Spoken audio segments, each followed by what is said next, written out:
Hello students. तो इसके पहले क्लास में हम लोगों ने अभी तक हम क्या देख रहे थे, सर्कुलर मोशन चैप्टर देख रहे थे। आज हम न्यू चैप्टर देखेंगे जिसको बोलते हैं सेंटर ऑफ मास, है ना।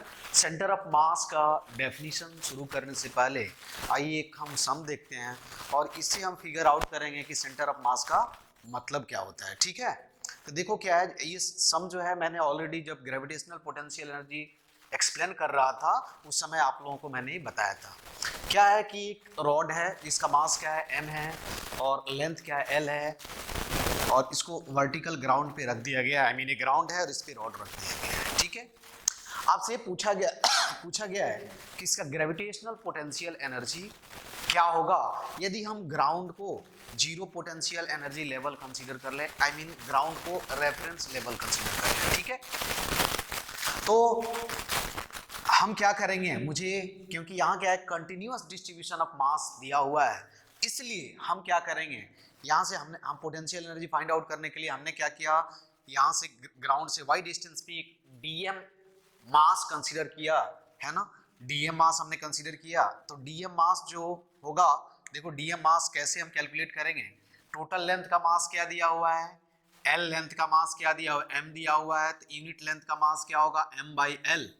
यूनिट लेंथ का मास मालूम चल गया, तो जितने लेंथ का मास, देखो डी वाई हमने स्ट्रिप कंसीडर किया, उसका मास क्या है, डीएम है, तो हम लिख सकते हैं कि dm is equal to m by l into क्या हो जाएगा, डी वाई हो जाएगा। ठीक है, हमने क्या किया, अब देखो तो इस डीएम मास का पोटेंशियल एनर्जी क्या होगा, gravitational potential g dm into y into g, यही होगा। हमने डीएम का वैल्यू रखा यहाँ से m by l d y, m by l d y रखा, तो m g upon l y d Y.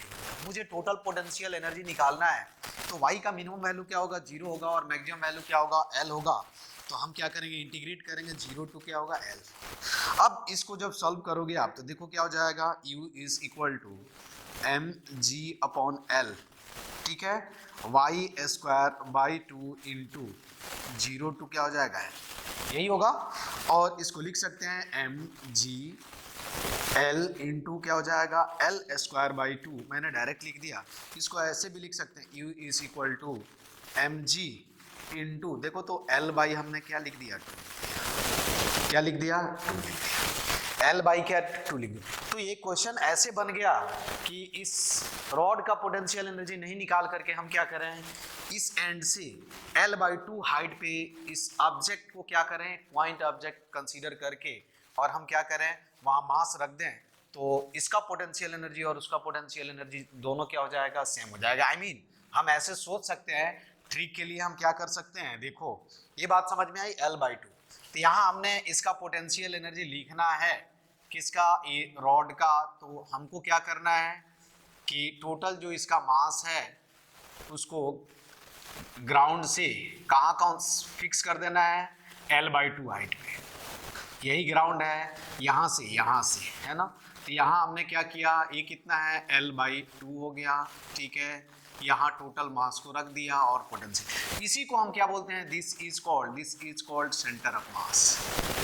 ठीक है, क्या बोलते हैं हम उसको, सेंटर ऑफ मास बोलते हैं। सेंटर ऑफ मास क्या है, एक पॉइंट है जहां मान लेते हैं कि सिस्टम और बॉडी का टोटल मास जो होता है वो क्या होता है, कॉन्सेंट्रेटेड होता है। तो it is the point at which whole mass of the system of particles और body is supposed to be concentrated। ठीक है, क्या होगा, supposed to be concentrated, हम क्या करेंगे, इस बॉडी का जो मास है उसको हम क्या करेंगे, उसके सेंटर ऑफ मास पे हम क्या करते हैं, कंसीडर कर लेते हैं।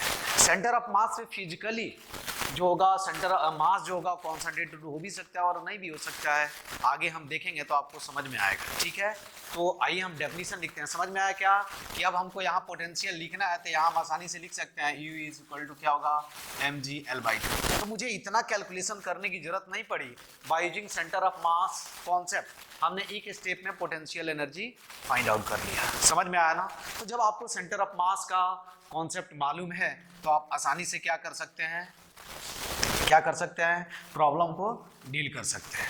तो सेंटर ऑफ मास का डेफिनेशन क्या होगा, ये हम लिख लेते हैं कि सेंटर ऑफ मास,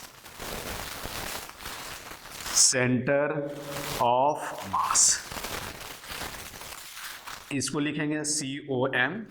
तो क्या होगा, it is it is the point at which whole mass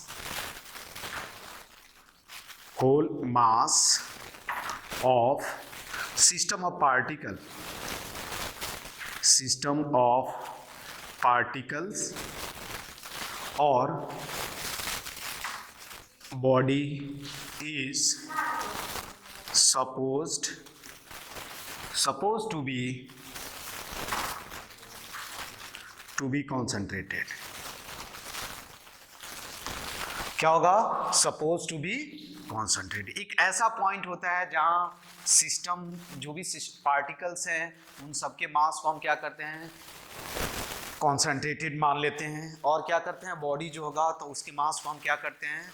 concentrated मान लेते हैं। ठीक है, क्या है? मान लेते हैं। तो अब देखो क्या होगा, जैसे आप देखोगे जनरली क्या होगा, एक पॉइंट और आपको ध्यान रखना है। दूसरा पॉइंट आपको ये माइंड में रखना है कि जनरली क्या होता है, centre of mass always lie at the क्या होगा, ज्योमेट्रिकल सेंटर और centre of symmetry of the क्या होगा, सिस्टम ऑफ पार्टिकल। ये भी आप लिख सकते हो, centre of mass of a system of particles always lies at the क्या होगा, lies at the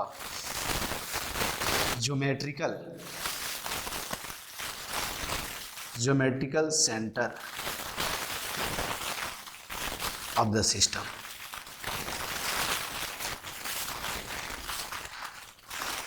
ठीक है, क्या होगा? Geometrical centre of the system. अब देखो सेंटर ऑफ मास को जब हम पढ़ेंगे आते बाद में हम देखेंगे मैथमेटिकल कैसे हम रिलेशन फाइंड आउट करेंगे, लेकिन आपको ये ध्यान देना है कि जनरली क्या होगा, ज्योमेट्रिकल सेंटर पे क्या होगा, सेंटर ऑफ मास जो होगा वो क्या होगा, लाई करेगा। जैसे आप देखोगे कि जैसे देखो यहाँ एग्जांपल के लिए जो मैंने बताया आपको कि ये क्या है, दो ऑब्जेक्ट है, एक ऑब्जेक्ट यहाँ है, एक ऑब्जेक्ट, मान लो कि इसका मास दोनों का क्या है, सेम।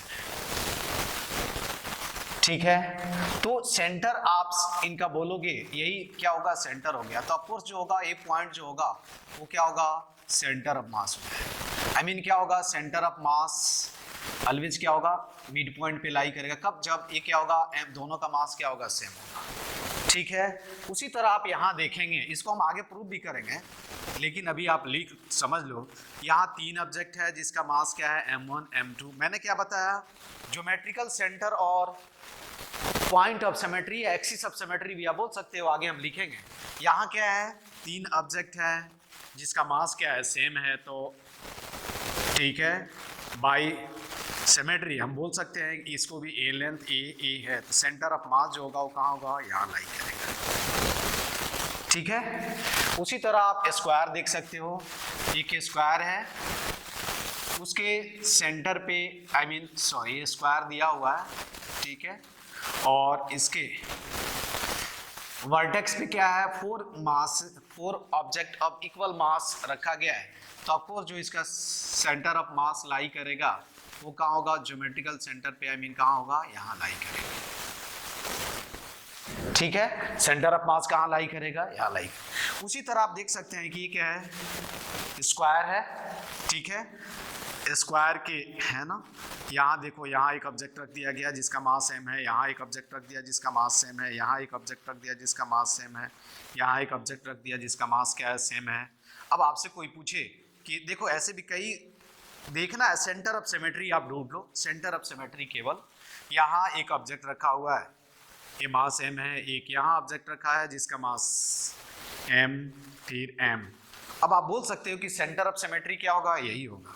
तो इस सिस्टम का जो सेंटर ऑफ मास होगा वो कहाँ लाई करेगा, यहाँ लाई करेगा। ठीक है, कहाँ, इस पॉइंट पे लाई पर। वही मैंने यहाँ लिखा है कि क्या होगा, सेंटर ऑफ या ज्योमेट्रिकल सेंटर पे क्या होगा, जो जनरली क्या होगा, सेंटर ऑफ मास क्या होता है, लाई करता है। यदि ज्योमेट्रिकल सेंटर एग्जिस्ट होता है तो, और नहीं होता है तो केवल ये याद रखना है आपको, सेंटर ऑफ सिमेट्री पे क्या होगा, ऑलवेज सेंटर ऑफ मास क्या होगा, लाई करेगा। उसके बाद आपको एक और पॉइंट याद रखना है, ठीक है। देखो ध्यान से कि क्या होगा यदि दो ऑब्जेक्ट हैं, इसको मैं आगे प्रूव भी करूंगा। ये m1 है और ये क्या है m2 है, ठीक है। क्या है m1 है और ये क्या है m2 है। मैं यहाँ बोल दूं कि m2 इज ग्रेटर देन क्या होगा m1 होगा, तो आपको याद रखना है कि सेंटर ऑफ मास जो होगा, देखो यहाँ क्या है दोनों का मास सेम है तो मिड पॉइंट पे लाई कर रहा है, और सेंटर ऑफ जब मास सेम नहीं होगा, दोनों का मास क्या है अलग अलग है, तो सेंटर ऑफ मास याद रखना है कि always more closer to the heavier object. Heavier जो पार्टिकल है, लार्जर जो मास है उसके क्या होगा क्लोज होगा, ठीक है। क्या हो जाएगा उसके क्लोज हो जाएगा, सेंटर ऑफ मास क्या हो जाएगा उसके क्लोज हो जाएगा, ठीक है। समझ में आया। और भी हम पॉइंट देख सकते हैं यहाँ, देखो ध्यान से।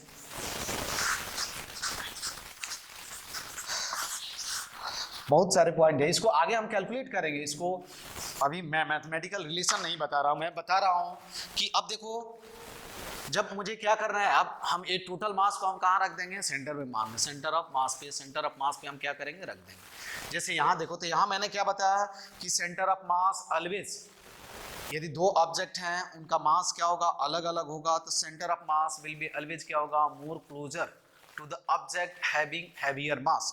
जिसका मास ज्यादा होगा उसके क्या होगा बहुत ही ज्यादा नजदीक होगा, ठीक है।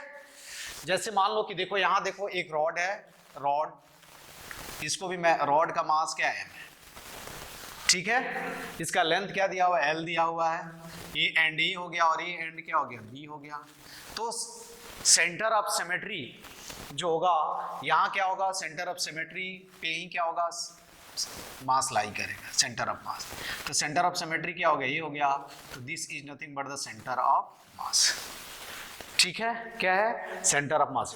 यदि हम एक तीन रॉड ले लें उसको ज्वाइंट करके हमने क्या किया एक सेमी सर्कल बना लिया, तो सर्कल बना लिया तो यहाँ भी क्या होगा, इस रॉड का मास क्या है m है, इसका रेडियस क्या दिया r हो गया, where r is equal to क्या होगा L/2π, ठीक है। यदि इसका लेंथ दिया हुआ, यहाँ भी कोई पूछे कि सेंटर ऑफ मास कहाँ होगा तो यहाँ लाई करेगा, ठीक है। कहाँ लाई करेगा यहाँ लाई करेगा। उसी तरह सेमी सर्कुलर रिंग है, सेमी सर्कुलर रिंग है, तो सेंटर ऑफ मास जो होगा याद रखना है या नहीं भी याद रखो। देखो ये क्या होगा, यदि हाइट हमने क्या मान लिया r मान लिया, रेडियस r दिया हुआ है, तो यहाँ जो सेंटर ऑफ मास का जो हाइट होगा h मान लें, ठीक है। यही सेंटर ऑफ मास कहीं लाई करेगा, ठीक है। This is centre of mass, position of centre of मास। तो यहाँ बोल सकता हूँ कि h will be less than क्या होगा r/2। इसको मैं प्रूव करूंगा, तुम टेंशन मत लो, ठीक है। डिस्क दिया हुआ है, एक डिस्क है, डिस्क पे क्या है डिस्क है, मास क्या है m है, इसका रेडियस क्या दिया हुआ है r दिया हुआ है। तो यहाँ जो सेंटर ऑफ मास लाई करेगा वो ज्योमेट्रिकल सेंटर पे लाई करेगा। याद रखना है always centre of mass lie on the क्या होगा एक्सिस ऑफ सिमेट्री एंड क्या होगा सेंटर ऑफ सिमेट्री। दो पॉइंट, यदि सेंटर ऑफ सिमेट्री एग्जिस्ट कर रहा है तो देखो यहाँ ध्यान से तुम देखोगे तो हर जगह सेंटर ऑफ मास क्या है सेंटर ऑफ सिमेट्री पे ही क्या करेगा लाई करेगा। यहाँ भी यदि हमने क्या किया, इसको एनुलर डिस्क बोलते हैं, एनुलर डिस्क। यहाँ से तुम ही भी बता सकते हो कि सेंटर ऑफ मास जो होगा कोई जरूरी नहीं है ऑलवेज से, यहाँ सेंटर ऑफ मास क्या होगा अगेन यहाँ लाई करेगा। तो यहाँ से हम ये भी बता सकते हैं कि सेंटर ऑफ मास जो होगा किसी ऑब्जेक्ट के अंदर भी लाई कर सकता है और क्या कर सकता है उसके बाहर भी लाई कर सकता है। यहाँ देखो अंदर लाई कर रहा है, यहाँ अंदर लाई कर रहा है, यहाँ अंदर लाई कर रहा है, यहाँ भी अंदर लाई कर रहा है, लेकिन यहाँ सिस्टम से क्या है बाहर लाई कर रहा है। तो सेंटर ऑफ मास जो होगा वो क्या होगा सिस्टम के अंदर भी लाई कर सकता है और क्या है बाहर भी लाई कर सकता है, ठीक है। उसी तरह कोन का भी सेंटर ऑफ मास देखोगे आप, कोन भी हम देखेंगे यार, ये सब पढ़ना है अपने को। ये जो अभी मैं बता रहा हूँ जस्ट समझा रहा हूँ, ये क्या है आपका कोन है, ठीक है, सॉलिड कोन कंसीडर कर लो, एक कोन दिया हुआ है। तो यहाँ भी सेंटर ऑफ मास जो होगा वो क्या होगा इधर कहीं होगा, इधर। ये प्रूव करेंगे कि ये कितने डिस्टेंस पे होगा, ठीक है।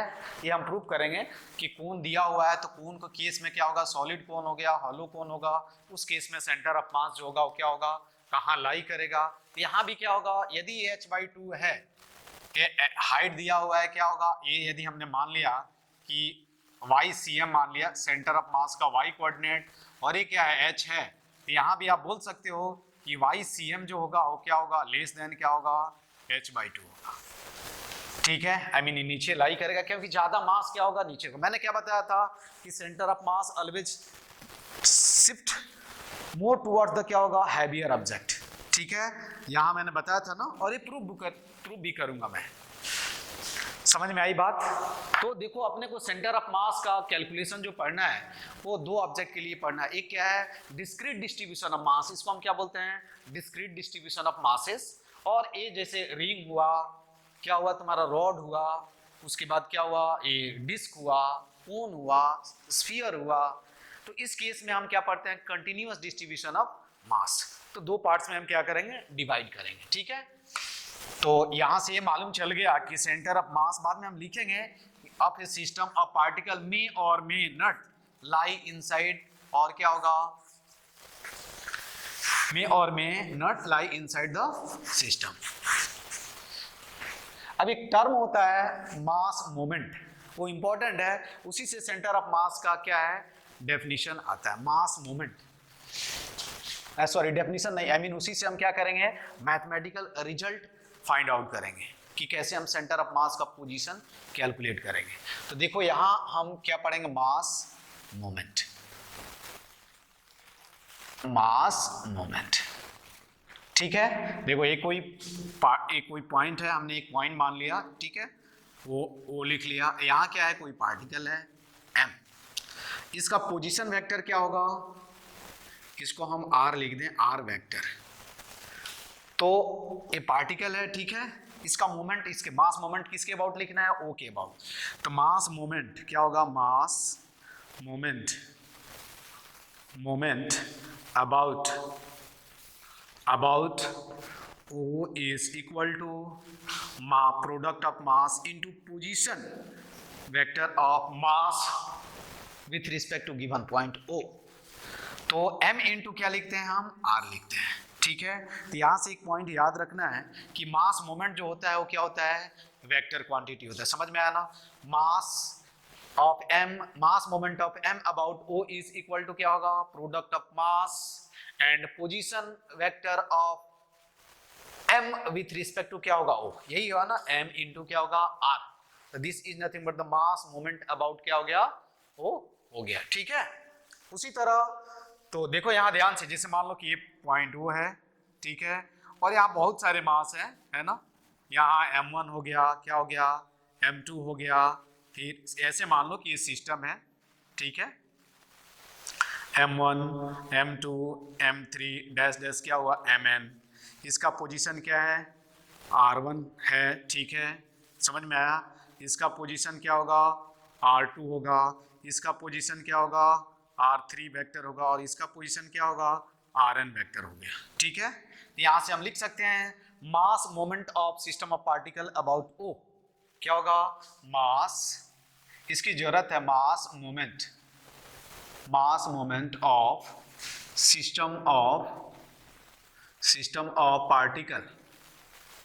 Particles about o is o equal to क्या होगा, देखो तो सबका मास मोमेंट फाइंड आउट करके हम क्या करेंगे, ऐड कर देंगे। देखो तो लिख सकते हैं m1 r1 प्लस क्या होगा, m2 r2 प्लस एंड क्या होगा, प्लस mn क्या लिखेंगे, rn। इसको ऐसे भी लिख सकते हैं कि क्या होगा, mi ri vector sigma i equal to 1 to क्या हो जाएगा, तो ये मास मोमेंट हो गया। यहाँ से दो पॉइंट हम लिखेंगे नोट में। पहला पॉइंट ये होगा कि मास मोमेंट क्या होगा, वेक्टर क्वांटिटी है, ये मास मोमेंट इज ये क्या होगा, वेक्टर क्वांटिटी। ठीक है, mass moment is a vector quantity. और याद रखना है कि mass moment of system of particle depend on the क्या होगा, चॉइस ऑफ पॉइंट। समझ में आया ना, क्योंकि r पे क्या होगा, डिपेंड करेगा। ठीक है, इसी के अबाउट हम बोलें कि मास मोमेंट क्या होगा, तो जीरो हो जाएगा यार। तो हम बोल सकते हैं कि मास मोमेंट डिपेंड ऑन क्या होगा, choice of reference point। ठीक है, जो मोर इंपॉर्टेंट पॉइंट है, जो तीसरा बहुत ही इंपॉर्टेंट पॉइंट है, इसी से सारे रिजल्ट आएंगे, कि एक्सपेरिमेंटली ये देखा गया है कि mass moment of all system of particle about centre of mass always क्या होता है, जीरो होता है। क्या होता है, जीरो होता है। बहुत ही इंपॉर्टेंट पॉइंट है, याद रखना है कि mass moment of system of particles about sum of mass moment है ना, यहाँ ए लिखना चाहिए, सम ऑफ मास मोमेंट लिख लो, या टोटल मास मोमेंट है ना, टोटल मास, ऐसे लिखो, total mass moment about centre of mass of a system of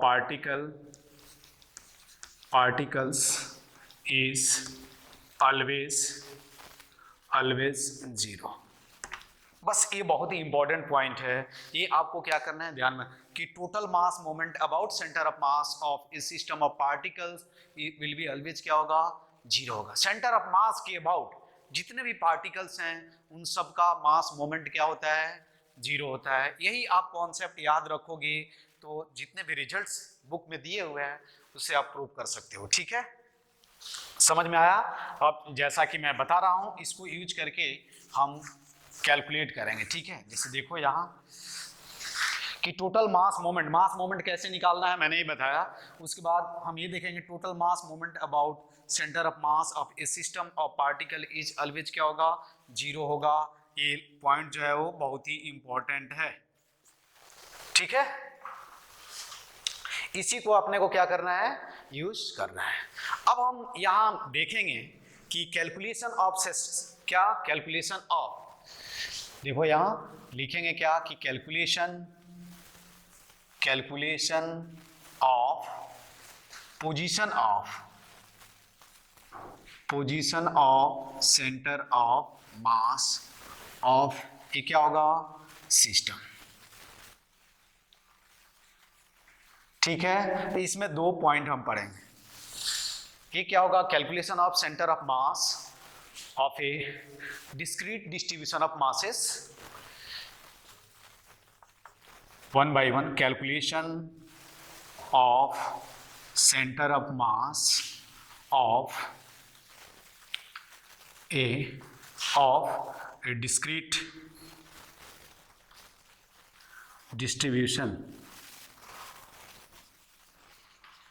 distribution of masses. ठीक है, और दूसरा क्या है, calculation of centre of mass of A continuous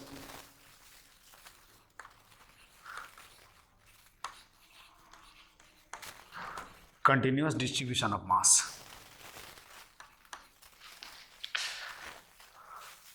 यहाँ ये हटा दो। ठीक है, समझ में आया ना?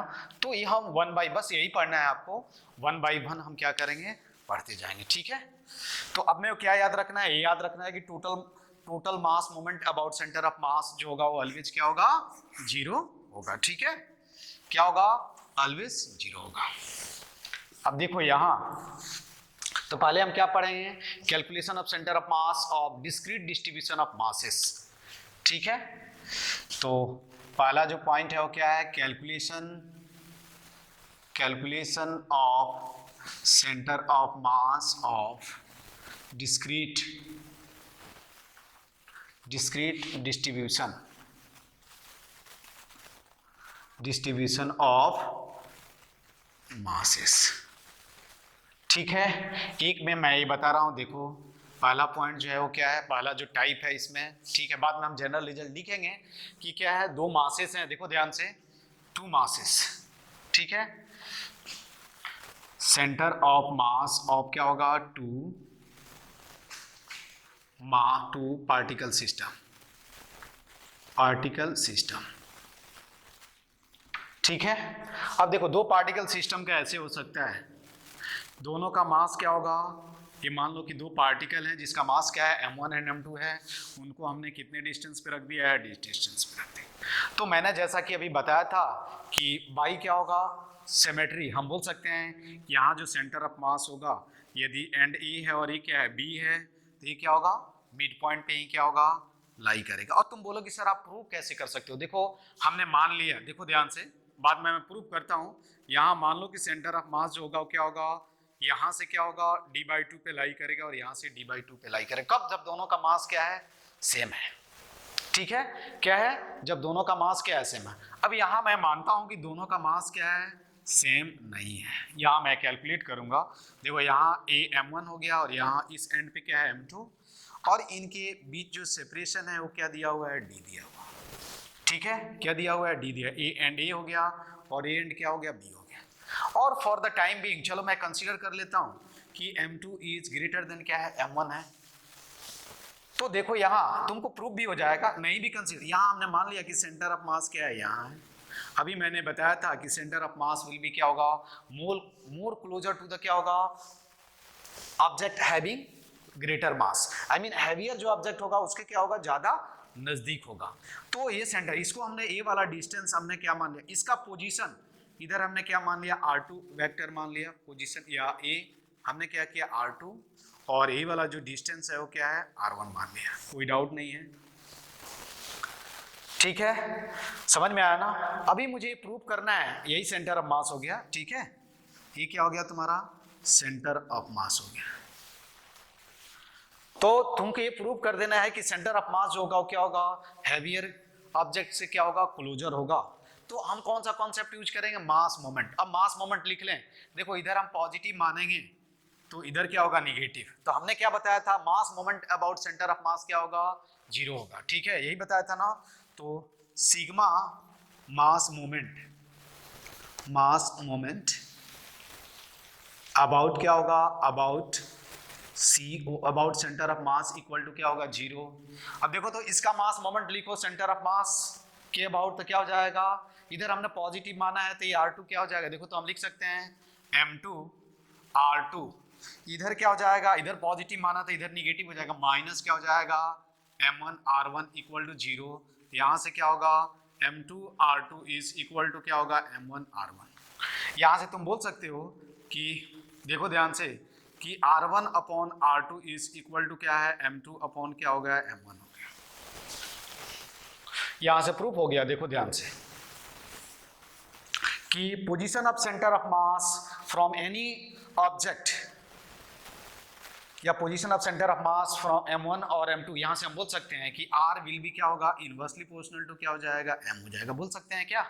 यहाँ से देखो इनवर्सली प्रोपोर्शनल टू m हो जाएगा क्या, ग्रेटर द क्या होगा, mass of the object, laser will be the क्या होगा, distance of mass from that object, centre of mass from this. देखो रहे हो ना, m जितना ज्यादा होगा उतना ही r क्या होगा, कम होगा, आई मीन सेंटर ऑफ मास क्या होगा, हैवियर ऑब्जेक्ट के क्या होगा, क्लोजर होगा। एक इक्वेशन ये मिल गया।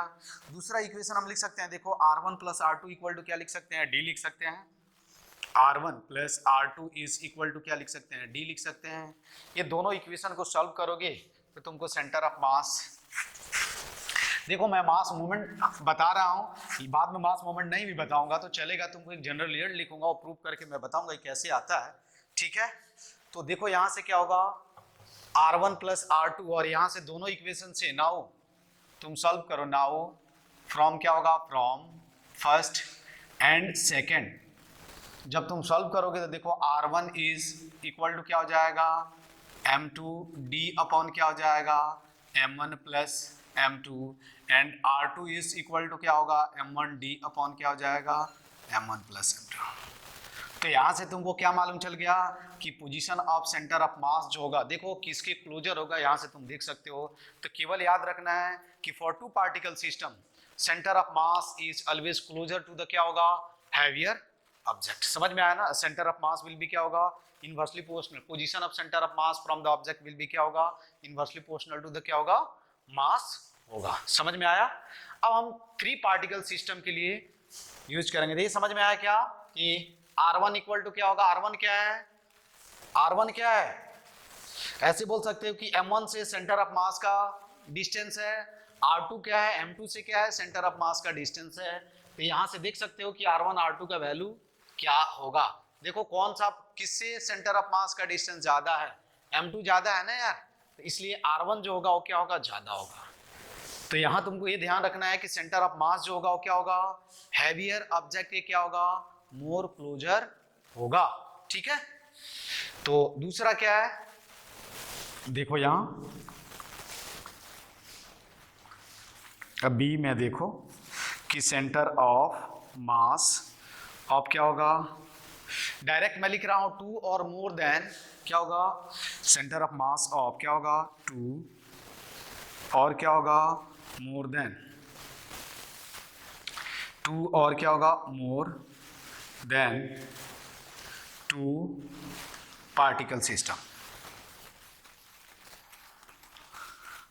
इवन मैं 3 कंसीडर करूंगा और बाद में बताऊंगा कि देखो कैसे रिजल्ट आता है, तो तुम वहां से भी प्रूव कर सकते हो। देखो सबसे पहले क्या करना है, centre of mass find out करना है। तो अपने को क्या करना है, कोऑर्डिनेट सिस्टम ड्रॉ करना है। तो x हुआ और y हुआ, यहाँ कोई क्या है सिस्टम हमने मान लिया। ठीक है, समझ में आया। 3 पार्टिकल जो क्या है 3 पार्टिकल से मिलकर के बना, एक M1, दूसरा क्या है M2, ठीक है, और तीसरा क्या है M3। और इधर मैंने मान लिया कि इसका सेंटर ऑफ मास यहाँ है, हमने मान लिया वही कैलकुलेट करना। तो यहां से उस सेंटर ऑफ मास का पोजीशन क्या होगा, यही होगा। इसको हमने क्या लिख लिया, RCOM, position of centre of mass. This is nothing but the position of क्या होगा, R1। फैन ऑन कर दो, गर्मी लग, ठीक है। दिस इज क्या होगा, देखो ध्यान से, दिस इज पोजीशन ऑफ क्या होगा R2, और दिस इज पोजीशन ऑफ क्या हो गया, इसको इधर लिख देते हैं, ठीक है, यहां लिख देते हैं M3। ठीक है, पहले 3 का हम कैलकुलेट कर ले, यही से हम जनरल रिजल्ट लिख सकते हैं। चाहता तो मैं जनरल रिजल्ट भी लिख सकता था, लेकिन आप एक बार देख लो। तो हम क्या कर सकते हैं, देखो सिंपल क्या याद रखना है, यही तुम्हारा क्या हुआ, this is nothing but the centre of मास हो गया। ठीक है, तो मैंने क्या बताया था कि यहां भी हम क्या यूज करेंगे कैलकुलेट करने के लिए, सम ऑफ मास मोमेंट। क्या लिखेंगे, सम ऑफ मास मोमेंट अबाउट क्या होगा, about centre of mass will be क्या होगा 0। अब सेंटर ऑफ मास के M1 का मास मोमेंट क्या होगा सेंटर ऑफ मास के अबाउट, ये वाला डिस्टेंस लिख सकते, यही होगा ना यार ये।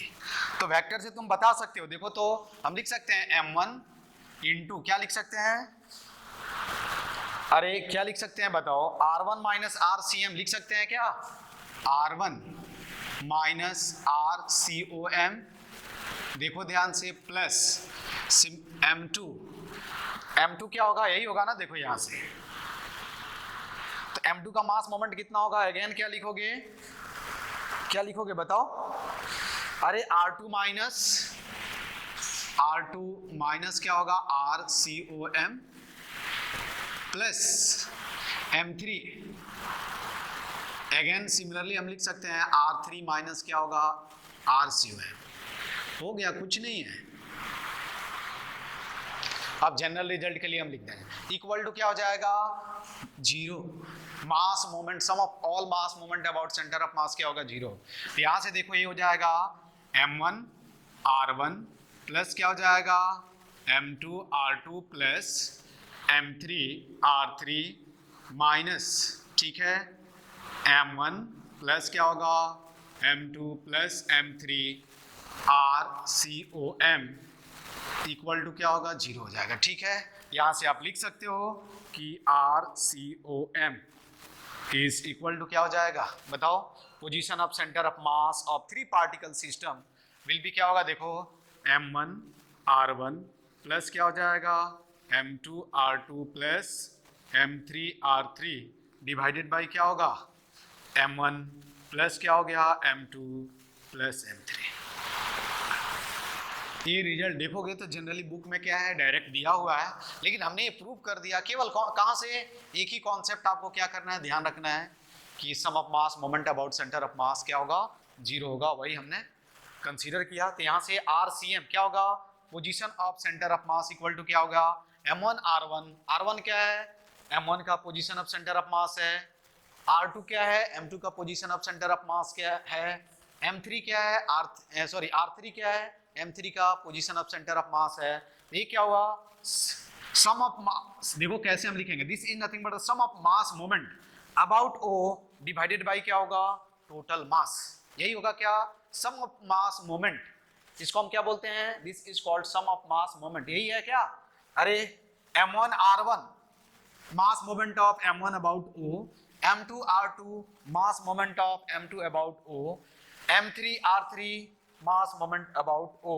तो हम बोल सकते हैं यहाँ कि sum of mass moment about O, O क्या है, रेफरेंस पॉइंट है, ओरिजिन हमने माना है, तो sum of mass moment about O is divided by क्या होगा, टोटल मास। तो हम यहाँ भी लिख सकते हैं कि यहाँ क्या लिख सकते हैं, देखो थोड़ा सा मॉडिफाई करें तो हम यहाँ लिख सकते हैं M1 R1 sorry MI RI, ठीक है, I इक्वल टू 1 तो क्या होगा 3 डिवाइडेड बाई क्या होगा, टोटल मास।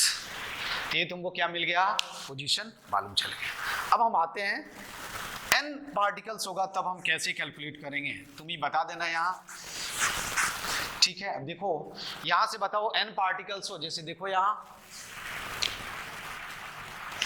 कि यहाँ से हम लिख सकते हैं क्या कि RCOM, जैसे देखो यहाँ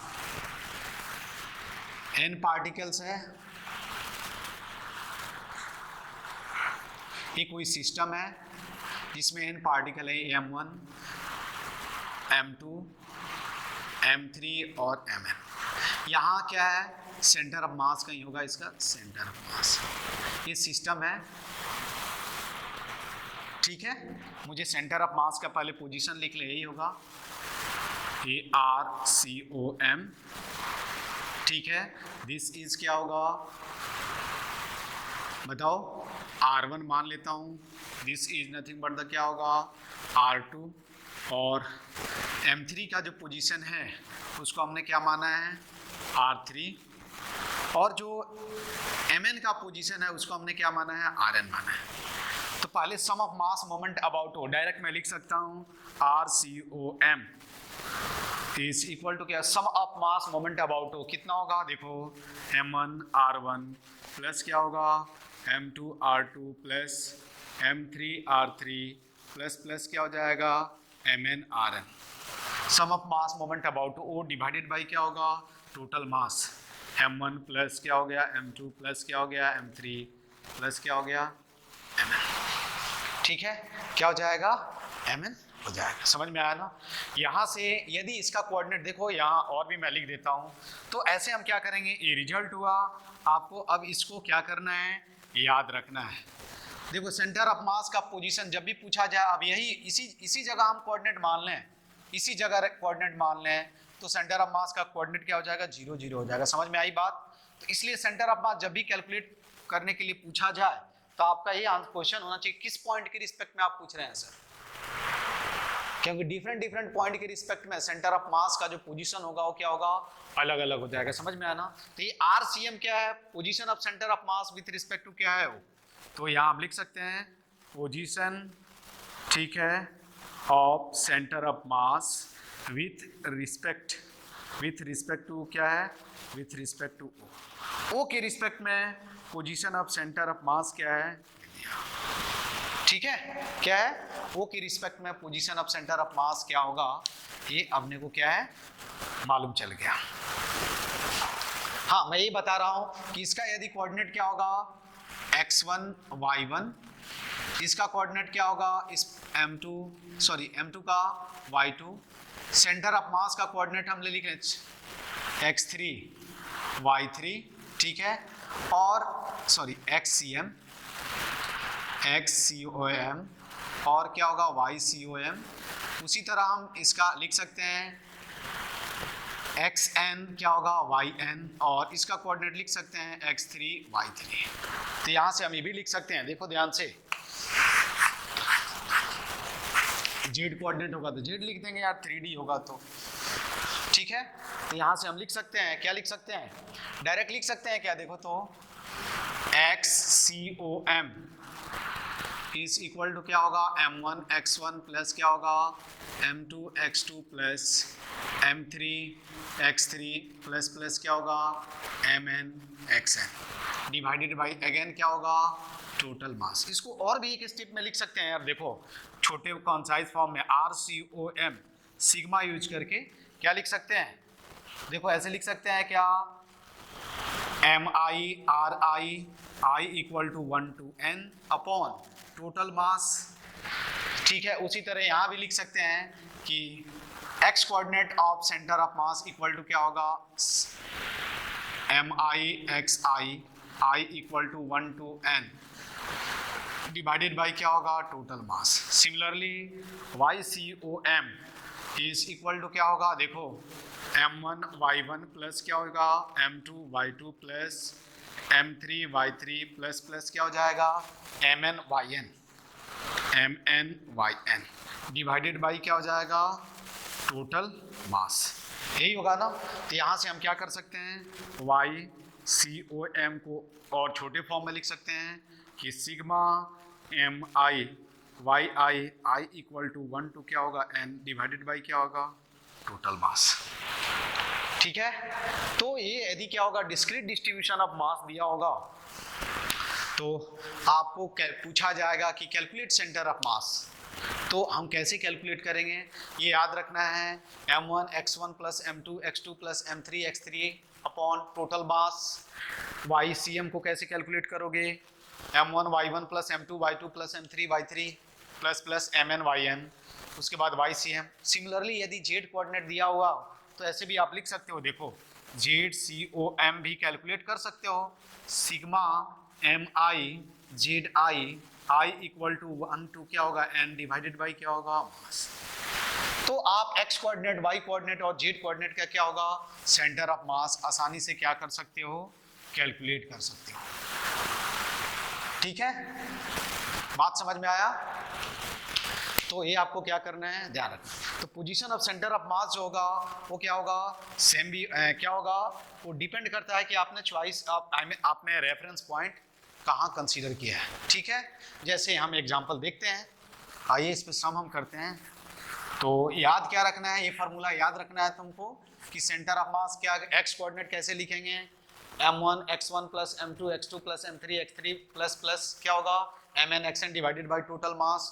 y कोऑर्डिनेट कैसे लिखेंगे, z कोऑर्डिनेट कैसे लिखेंगे, और जब x कोऑर्डिनेट y कोऑर्डिनेट मिल जाएगा तो देखो तो RCOM इज इक्वल टू क्या होगा XCOM I कैप प्लस क्या होगा YCOM J कैप प्लस क्या हो जाएगा ZCOM क्या हो जाएगा K कैप हो जाएगा, ठीक है।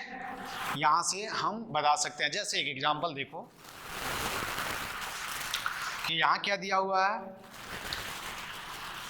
ये x एक्सिस है, ठीक है।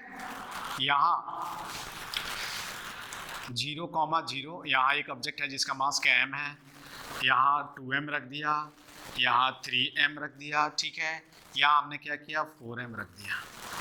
इसका कोऑर्डिनेट क्या है a,0, इसका क्या है 2a 0 और इसका क्या है 3a,0। इसको हमने क्या किया ओरिजिन माना है और आपसे पूछा गया है कि फाइंड सेंटर ऑफ मास क्या होगा, आप बताइए क्या होगा। Find centre of mass, find position of क्या होगा position of centre of mass as shown in the figure, shown in the क्या होगा फिगर।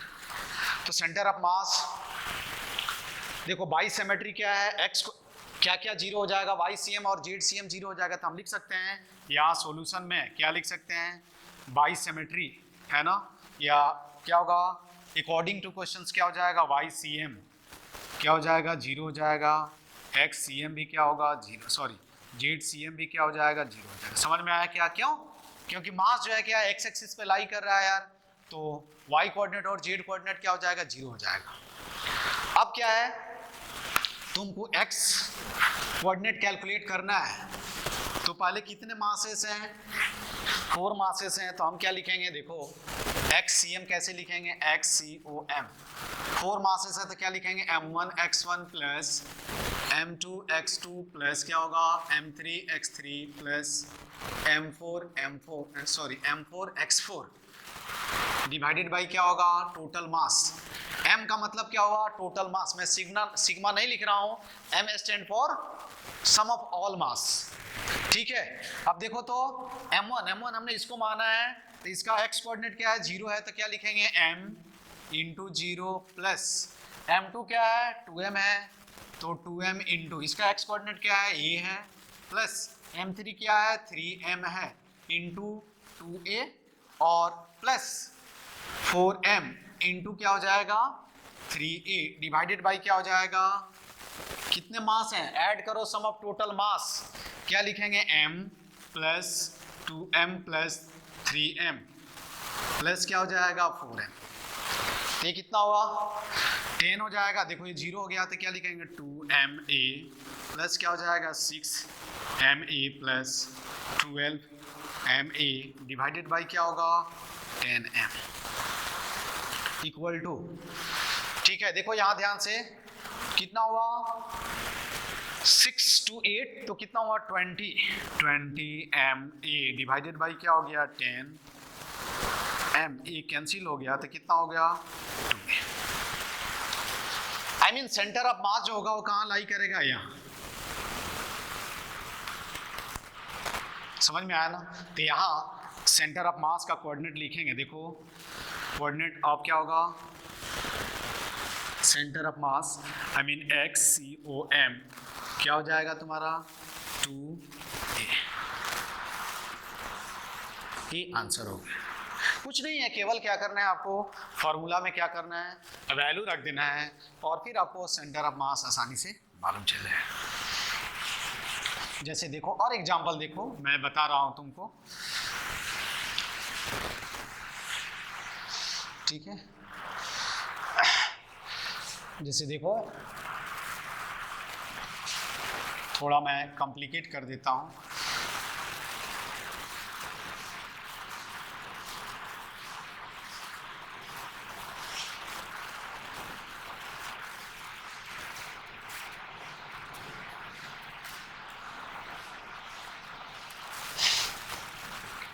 देखो ये क्या होगा, ये भी चलो ये मान लेते हैं, ये भी ये मान लेते हैं, इसका कोऑर्डिनेट ए ओ हुआ, ए और क्या हो गया बी हो गया। यहाँ एक मास है M, यहाँ एक मास हमने रख दिया M, यहाँ भी एक मास रख दिया है। अब आपसे पूछा गया है कि सेंटर ऑफ मास का पोजीशन बताओ, ठीक है। क्या होगा, सेंटर ऑफ मास का पोजीशन बताओ। देखो ये x कोऑर्डिनेट हुआ, ये y कोऑर्डिनेट हुआ, बाई सिमेट्री हम बोल सकते हैं, फाइंड क्या होगा। देखो यहाँ हम बोल सकते हैं कि सेंटर ऑफ मास क्या होगा, इसके ज्योमेट्रिकल सेंटर पे लाई करेगा, यही सेंटर ऑफ मास, यही तुम्हारा क्या होगा सेंटर ऑफ मास। अब मुझे यहाँ फाइंड आउट करना है क्या, पोजीशन ऑफ सेंटर ऑफ मास तुमको क्या करना है, फाइंड आउट करना है। तो हम कैसे position of centre of mass find out करेंगे बताओ। देखो तो यहाँ ए XY प्लेन में है, तो जेड कोऑर्डिनेट क्या हो जाएगा 0 हो जाएगा, तो हम बोल सकते हैं कि RCOM यही क्या होगा, पोजीशन होगा सेंटर ऑफ मास RCOM।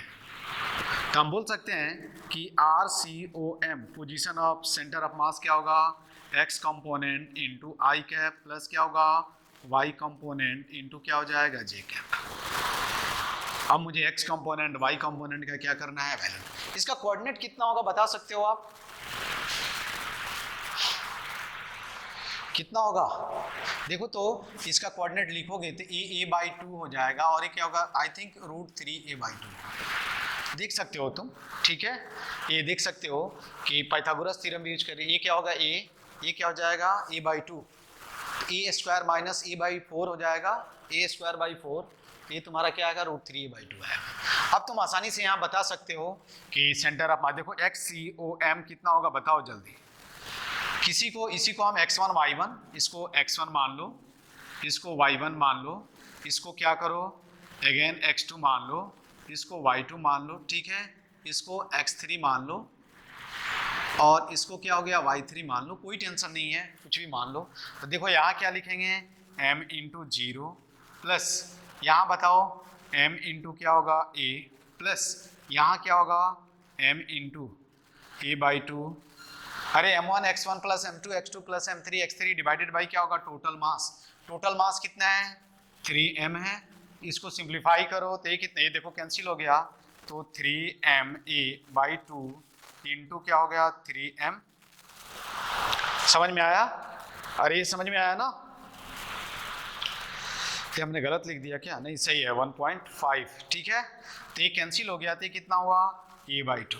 इसका मतलब क्या है कि इसी पे क्या होगा सेंटर ऑफ मास जो होगा वो क्या होगा लाई करेगा। YCM बताओ, YCM इज इक्वल टू क्या होगा m1 y1 plus m2 y2 plus क्या हो जाएगा m3 y3 डिवाइडेड बाई क्या होगा 3m। जल्दी बताना, यहाँ m2 y2 कैलकुलेट करो।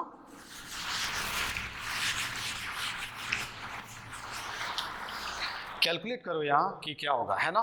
तो देखो यहाँ वैल्यू रखो again YCOM is equal to क्या होगा, देखो तो इसका y कोऑर्डिनेट 0 है यार, तो m into 0 plus two m into क्या होगा 0 plus √3a/2 into m divided by क्या होगा 3m। तो YCM इज इक्वल टू कितना हो जाएगा, देखो बता सकते हो a बाई क्या होगा 2 क्या होगा 3 होगा। इसका भी सेंट्रॉइड निकालोगे तो क्या होगा यही होगा, ठीक है। तो यहाँ क्या है, this is nothing but the क्या होगा सेंटर ऑफ सिमेट्री पे क्या होगा, ऑलवेज याद रखना है सेंटर ऑफ मास क्या होगा लाई करेगा। और मैं ज़्यादा कैलकुलेट नहीं करूँगा और तुमको होमवर्क देता हूँ, तुम कैलकुलेट कर सकते हो, ठीक है। तो याद रखना है कि यहाँ देखो RCOM इज इक्वल टू क्या होगा a/2 i कैप प्लस क्या होगा a/2 √3 क्या हो गया j कैप। यही तुम्हारा सेंटर ऑफ मास मालूम। यहाँ नोट में मैं लिख देता हूँ, तुम देखना सेंटर ऑफ सिमेट्री ये निकालना, इक्विलैटरल ट्रायंगल है तो हम बोल सकते हैं यहाँ क्या कि centre of mass of system of particle lies on centre of symmetry of the क्या होगा सिस्टम, ठीक है। क्या हो जाएगा centre of symmetry of the क्या हो जाएगा सिस्टम पे क्या होगा लाई करेगा, ठीक है। समझ में आई बात? कुछ और एग्जांपल मैं दे देता हूं, तुम लोग घर में प्रैक्टिस कर लेना। फिर कभी कभी ये पूछा जाता है कि सेंटर ऑफ मास और सेंटर ऑफ ग्रेविटी जो है वो क्या होता है, सेम होता है क्या, उसको भी हम देख लेते हैं। तो पहले ये देख लो एग्जांपल, होमवर्क मैं देता हूं तुम लोगों को।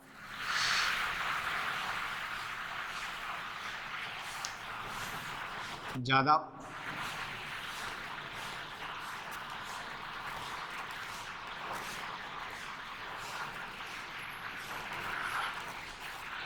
थ्री पार्टिकल है जो कॉर्नर पे रखा हुआ है, इसका 0,a और इसका 0,0 यहाँ एक पार्टिकल 4 मास का है, ठीक है। x एक्सिस है और ये क्या हो गया y एक्सिस। ये फिगर ए हो गया, दूसरा फिगर भी मैं ड्रॉ कर देता हूँ। ये क्या हो गया y axis, x axis, this is y axis, ठीक है।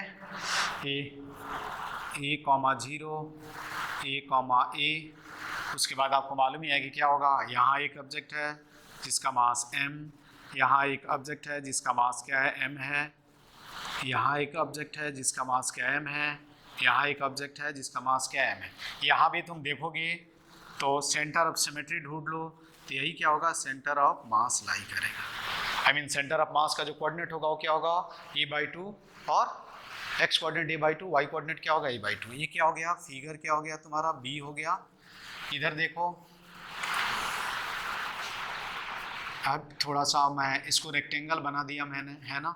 ये क्या, इसका कोऑर्डिनेट क्या होगा, A comma B, this is A comma 0। उसके बाद अगेन आपने एम, यहाँ भी एम है, इसका कोऑर्डिनेट 0 कॉमा 0। ये वाई एक्सिस हुआ, एक्स एक्सिस हुआ, ठीक है।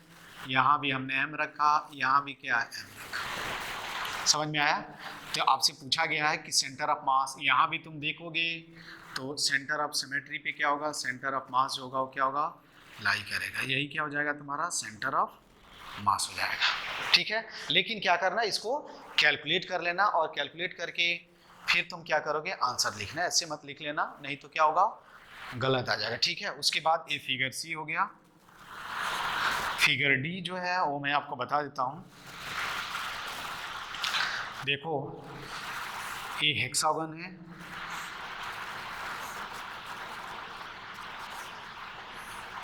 रेगुलर हेक्सागन है।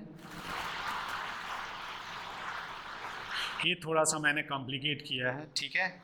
अब ऐसे तुम देखोगे, सबसे लाइन ऑफ सिमेट्री या सेंटर ऑफ सिमेट्री ढूंढ लो। देखो ये क्या हो गया, M M M M M M, side length क्या है, ये है, ठीक है। यहाँ तुमको क्या करना है, सेंटर ऑफ मास बताना है।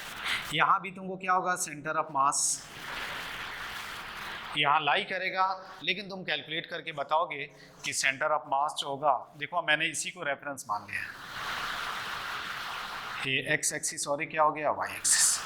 तो तुम क्या करना, सेंटर ऑफ मास कैलकुलेट कर लेना, और फिर इसको आप लोग देख लेना कि सेंटर ऑफ मास, तुम खुद से आंसर वेरीफाई कर सकते हो, ठीक है। इसके बाद हम सेंटर ऑफ ग्रेविटी देख लेते हैं। और फिर यहाँ एक, क्योंकि मुझे एक पॉइंट लिखना है कि सेंटर ऑफ मास और सेंटर ऑफ ग्रेविटी जो होगा सेम हो भी सकता है और नहीं भी हो सकता है, तो पहले हम उसको देख लेते हैं, और फिर हम आएंगे कंटिन्यूअस डिस्ट्रीब्यूशन ऑफ मास कैसे कैलकुलेट करते हैं उसके बारे में देखेंगे, ठीक है। तो ये होमवर्क है, आप इसको देख लेना। और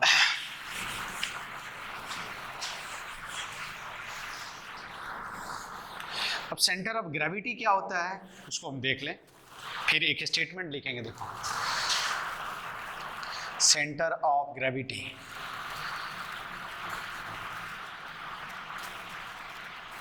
centre of gravity COG, centre of gravity क्या होता है इसके बारे में हम देख लेते हैं, ठीक है। देखो सेंटर ऑफ, जिसे मान लो कि ये क्या है, हमने अगेन क्या किया, सेंटर ऑफ मास का मतलब क्या हुआ, जहां मास क्या है, कॉन्सेंट्रेटेड है, यहाँ क्या होगा, सेंटर ऑफ ग्रेविटी क्या है, it is the point at which the gravitational force is suppose to be acting, not concentrated. समझ में आया ना। एक ऐसा पॉइंट है जहां ग्रेविटेशनल फोर्स क्या है, हम मानते हैं कि वहां क्या है, लगता है, ठीक है, नेट ग्रेविटेशनल फोर्स। तो ये एक्स एक्सिस हुआ, और ये क्या हो गया, वाई एक्सिस। ये बहुत ही इंपॉर्टेंट पॉइंट है और पूछा भी जाता है, ठीक है। हमने क्या किया, ये एक ऑब्जेक्ट यहाँ है, दूसरा ऑब्जेक्ट यहाँ है, तीसरा यहाँ है, चौथा इधर, चलो यहाँ n ऑब्जेक्ट मान लेते हैं। ये क्या है, M1 हो गया, ठीक है, M2, M3 और ये Mn। और इधर क्या है, कहीं सेंटर ऑफ मास होगा। देखो यहाँ जो फोर्स लग रहा है वो W1 लग रहा है। देखो W1 इज इक्वल टू क्या होगा, M1 क्या होगा, G, ठीक है।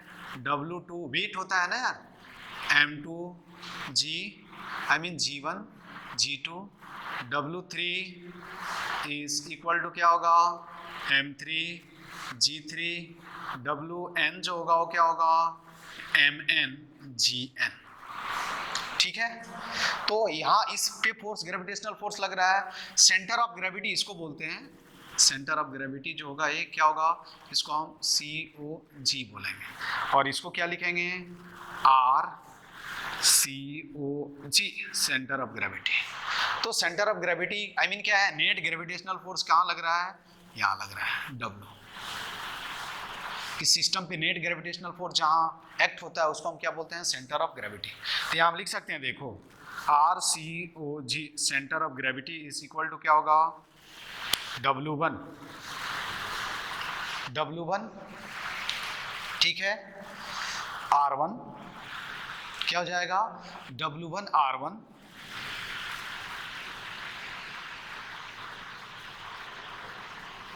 ये R1 हो जाएगा, ठीक है, ये तुमको RCOG मालूम चल गया। This is nothing but the क्या होगा R2, this is nothing but the R3 and this is nothing but the क्या होगा Rn, ठीक है। तो हम क्या लिखेंगे W1 R1 प्लस क्या लिखेंगे W2 R2 plus W3 R3, ठीक है। और यहाँ तो W1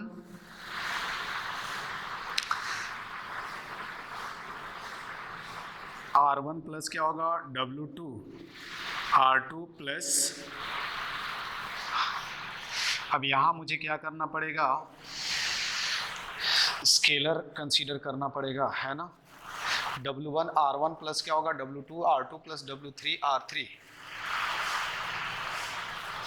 ठीक है, हो जाएगा, टेंशन नहीं है, ठीक है, ऐसे रहने दो। W1 R1 प्लस क्या होगा W2 R2 प्लस क्या होगा W3 R3 and so on, ठीक है। डिवाइडेड बाई क्या होगा W1, देखो W1 स्केलर फॉर्म में ही ले लो यार, है ना, स्केलर फॉर्म में ले लो, ठीक है। तो इवन ऐसे हम लिखते हैं लेकिन स्केलर फॉर्म में लिख लेना तो ज़्यादा आसान होगा, क्योंकि नीचे हम वेक्टर से डिवाइड नहीं कर सकते, ठीक है। क्या कर सकते हैं, वेक्टर से डिवाइड नहीं कर सकते हैं। तो ये क्या होगा W1 प्लस क्या होगा W2 प्लस क्या होगा W3 plus and so on, ठीक है। तो यहाँ हम क्या लिख सकते हैं, देखो M1 क्या लिख सकते हैं, M1 G1 R1 प्लस क्या होगा M2 G2 R2 plus and so on Mn Gn Rn upon क्या होगा, देखो ध्यान से, M1 G1 प्लस क्या होगा M2 G2 plus M3 G3 plus plus क्या होगा Mn Gn, ठीक है। अब देखो यहाँ से तुमको एक रिजल्ट मिलेगा, यदि मैं मान लूँ, अब देखो ये क्या होगा RCOM, सेंटर ऑफ मास लिखोगे तो क्या होता है यार, देखो तो RCOM, यहाँ हम एक स्टेप और लिख दें, देखो RCOG इज इक्वल टू, हमने यहाँ क्या लिखा M1 G1 R1 प्लस क्या हो गया M2 G2 R2 plus plus Mn Gn Rn upon क्या हो गया M1 G1 प्लस क्या होगा M2 G2 plus plus Mn Gn, ठीक है, समझ में आया। अब यदि यहाँ मान लें कि इफ क्या होगा, इफ G1 आई मीन हर जगह G1 is equal to G2 equal to क्या होगा G3 एंड इक्वल टू क्या हो जाए Gn इक्वल टू G हो जाए, आई मीन हर जगह एक्सेलरेशन ड्यू टू ग्रेविटी का वैल्यू क्या हो जाए, सेम हो जाए। तो देखो यहाँ से तुमको मालूम चल जाएगा RCOG इज इक्वल टू क्या होगा G इंटू क्या होगा M1 R1 प्लस क्या हो जाएगा M2 R2 plus plus Mn Rn, ठीक है, डिवाइडेड बाई क्या होगा M1 प्लस M2 प्लस क्या हो जाएगा M3 plus plus Mn N2 क्या हो जाएगा G, ये G से G क्या हो जाएगा, कैंसिल हो जाएगा।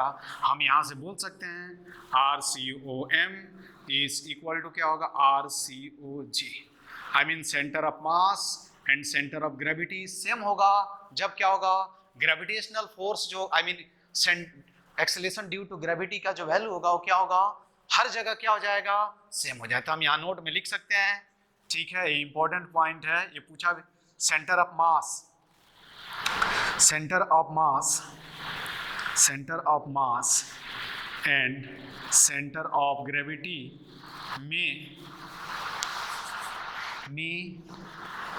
और में नॉट बी एट द क्या होगा सेम पॉइंट, ठीक है, समझ में आया ना। हम बोल सकते हैं कि इफ क्या लिखेंगे, इफ G इज क्या हो जाए, G is constant,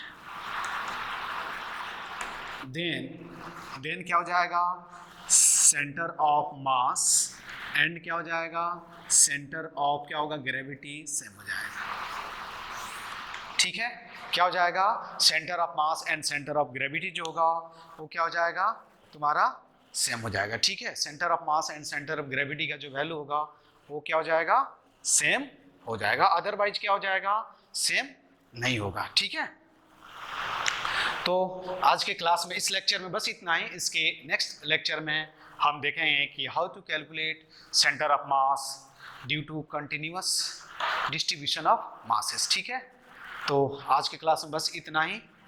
okay, thank you.